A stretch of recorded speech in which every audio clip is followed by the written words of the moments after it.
Nabulilyaso ang tangkang pagtakas ng 5 Chinese sa dating mga POGO workers sa Porac, Pampanga. Tinulungan daw sila ng isang alias Batman na tumulong na makapag-backdoor exit sila sa hulo. Nasa frontline ng balitang yan si Ian Suyu. May effect a warrantless arrest against you.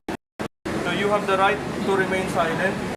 Walang palag ang 5 lalaking ito nang hulihin ng mga tauhan ng Bureau of Immigration at PNP sa Zamboanga City noong March 21. Ang 5 yan, mga puganteng Chinese na nagtangkang pumuslit palabas ng bansa.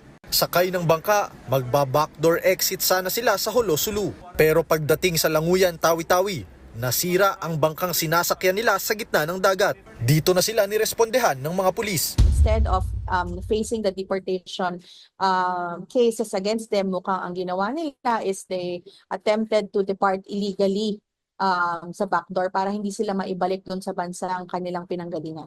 Sa isang press conference kanina, iniharap ng Bureau of Immigration ang 5 blacklisted na puganteng Chinese. Ayon pa sa BI, empleyado sila ng Lucky South 99. Ito yung ipinasarang POGO hub sa Porac, Pampanga dahil sa mga ilegal na gawain. Nakausap naman ng mga pulis ang bangkerong nakasama ng mga dayuhan. Hindi raw niya alam na Chinese nationals ang isasakay sa kanyang bangka. Yung boss niya sir nakatawag,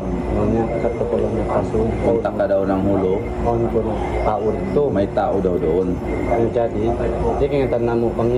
Hindi daw nila alam kung in-check man. Tapos pagdating nila sa Solo sir, naghintay daw sila sa pantalan.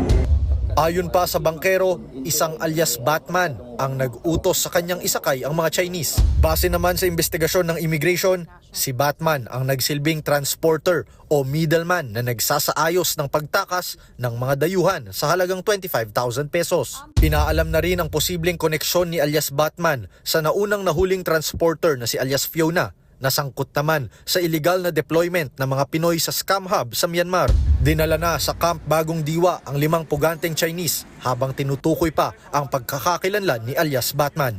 Nagbabalita mula sa frontline, Ian Suyu, News 5. Mga kapatid, may Los Baños po. Huwag magpahuli sa mga balita at impormasyon dapat ninyong malaman. Para sa mas malawak na balitaan at diskusyon, mag-follow at mag-subscribe sa social media pages ng News 5.